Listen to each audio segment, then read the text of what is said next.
Queridos hermanos y hermanas en el Señor, nos vamos acercando al final del año litúrgico.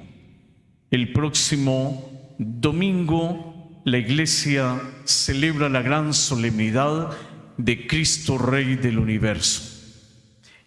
La palabra nos pone el tema del fin. ¿De qué se trata cuando hablamos del final? ¿El fin del mundo o de qué mundo está hablando? Es interesante preguntarnos eso, sobre todo cuando la imaginación ha provocado en la historia de los seres humanos el deseo por ver algo fuera siempre de lo normal. Hay una inclinación natural a lo estrafalario. La ciencia ficción responde de alguna forma a esa dimensión que anhelamos los seres humanos. El Evangelio de San Marcos compone su Evangelio y relata las parábolas y las palabras que Jesús ha pronunciado y que hemos escuchado en un contexto del mundo que se puede describir que era un mundo lleno de conflictos, guerras y opresiones. Las grandes potencias se hacían la guerra entre sí, a menudo por delegación, y los opresores afirmaban estar actuando en una misión divina.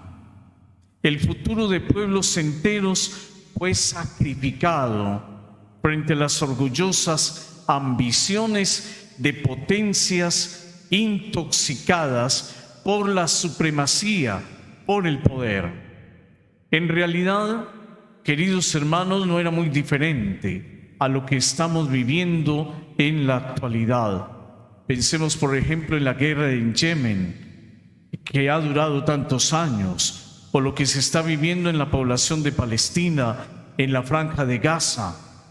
Las realidades de conflictos, de tiranías en el mundo, gobiernos opresores, situaciones de miseria y de hambre, de guerra.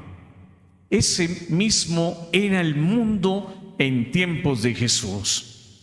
Es importante señalar que este relato de San Marcos que acabamos de escuchar se compone de dos partes diferentes y que si los tomamos juntos, el mensaje que nos dirige es un mensaje de esperanza.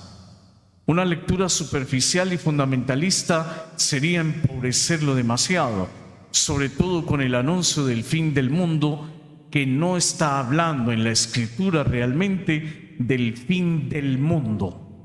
Es muy distinto. Es como con la palabra Apocalipsis. La palabra Apocalipsis significa otra cosa muy distinta a lo que Hollywood y de pronto algunas tendencias religiosas que intentan despertar la conversión a través de la intimidación por el miedo están completamente desfasados. En griego, cada palabra encierra el verbo, el sustantivo, el artículo o la preposición. La palabra, por ejemplo, Apocalipsis, no tiene nada que ver con destrucción. El término en griego significa ipsus, significa Jesucristo. El verbo kalupteo significa revelar. Y la preposición apo significa de o para. Si juntamos las tres palabras, las podemos traducir como revelación de Jesucristo. No tiene nada que ver ni con tragedia, ni con el fin del mundo o del cosmos, o la destrucción o el caos total. El evangelista San Marcos recurre al lenguaje pictórico de la tradición profética del Antiguo Testamento. Por ejemplo, Jeremías en el capítulo 8, Ezequiel en el capítulo 8, en el que el sol y la luna representaban deidades paganas. Las estrellas y las potencias celestes representaban a los líderes de las naciones que se autoproclamaban dioses para oprimir al pueblo. Y por ese lado podemos irlo entendiendo muy bien. Inclusive lo encontramos en la forma coloquial, cómo se refieren a las celebridades en el mundo actual. Hay periodistas que cuando presentan un equipo de fútbol muy importante y los están enfocando con una cámara, dicen: aquí están los astros del fútbol, ¿verdad? Y si ven una celebridad, acaban de llegar las estrellas del cine. Entonces, ¿de qué astros está hablando el Evangelio? ¿De qué estrellas se está hablando? Está hablando de los que se han autodenominado dioses y señores del mundo. Ese mundo es el que se tiene que caer. Ese mundo es el que tiene que destruirse. El mundo de la división y del poder, de la corrupción, que se casa con la ambición y se apodera del mundo y subyuga a los más pobres. El Papa Francisco ha celebrado la Jornada Mundial de los Pobres. Y decía en su reflexión el Papa: no es solamente responder ante los pobres con un mercado, con el asistencialismo. Es una reflexión mucho más amplia, en donde se ve cómo el mundo está siendo oprimido cuando sufre desconsolado y algo le falta el amor, le falta la misericordia, le falta la cercanía de los demás para vivir esa hermandad. Las palabras de Jesús, muchos años, animó a los primeros cristianos a seguir luchando con fidelidad en ese mundo de desavenencias, de desgracias que se encontraban. El mensaje es para todos esos llamados poderes que acabarán cayendo.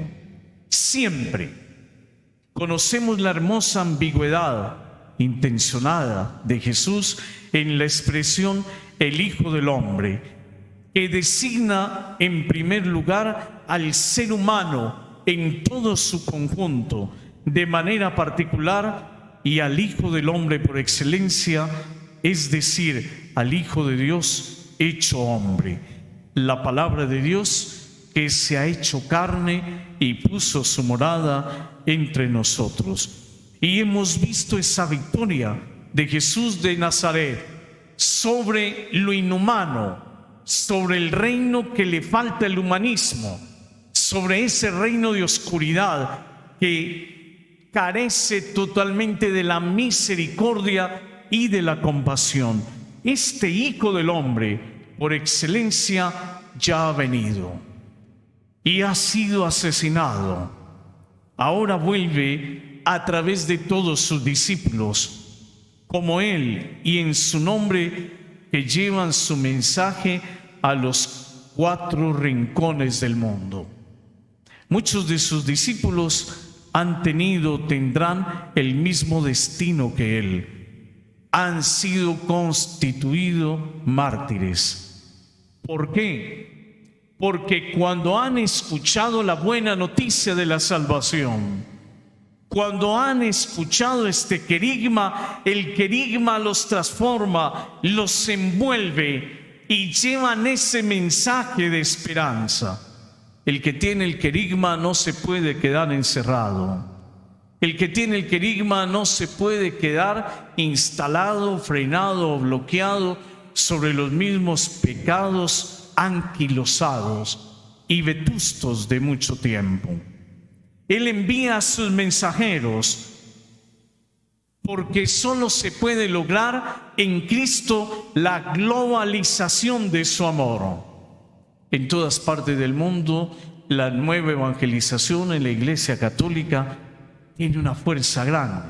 Yo hablaba hace poco, y hablo también para nuestros hermanos que van a empezar su experiencia de comunidad. Hablaba con el padre Marco Antonio Guerrero, compañero mío de vida sacerdotal, de ordenación sacerdotal, y hablaba sobre la misión que él está haciendo. Él está viajando al continente asiático, donde han pedido el proceso de nueva evangelización en Singapur, en Corea del Sur. Allí en Manila hay comunidades de nueva evangelización y cautivados por el querigma forman comunidad. Pequeñas comunidades en Europa que sostienen la iglesia, que han escuchado esa buena noticia que los ha cautivado. En el caminar hay fatigas, sí. Habrán dificultades, obvio. Pero Jesús dice en el Sermón de la Montaña: el que ha construido a su vida sobre la roca firme que es Cristo, vendrán y soplarán los vientos, irrumpirán los ríos contra esa casa, pero no la podrán tumbar. No dice Jesús de que los ríos no vayan a golpearla, por el contrario, la golpearán. Pero si está cimentado, construido sobre la roca firme de Cristo, se vuelve un privilegio realmente caminar en medio de las fatigas y de las alegrías con Dios de la mano. La primera parte del relato del Evangelio se trata de la caída de todo ese tipo de potentados que se encuentran definitivamente al margen de Dios, y del fin de un mundo, no del mundo, sino de uno.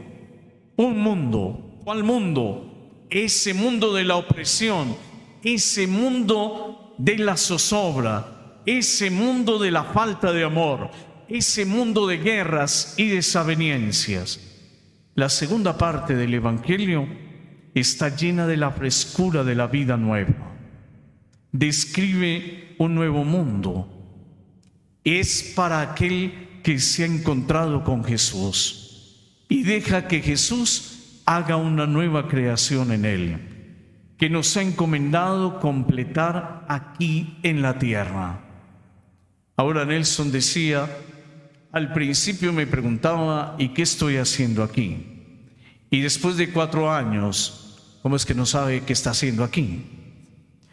Está siguiendo a Jesús y lo está llamando para que lo anuncie y sea testigo de la esperanza. Eso está claro. El texto describe ese nuevo mundo con la delicada imagen de una higuera cuyas ramas se ablandan en primavera y cuyas hojas comienzan a salir. Ese es el signo de la nueva primavera de la evangelización. Y para mí no es coincidencia ni tampoco es un triunfalismo barato. A pesar de las dificultades, a pesar de tantos que intentan cambiar y deformar el mensaje, siempre nos encontramos en el alma con que el mensaje nos construye y nos levanta.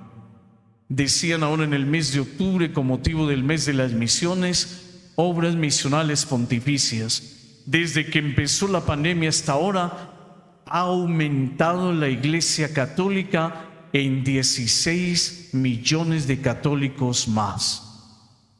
El mensaje llega y cala. No seguimos seres humanos.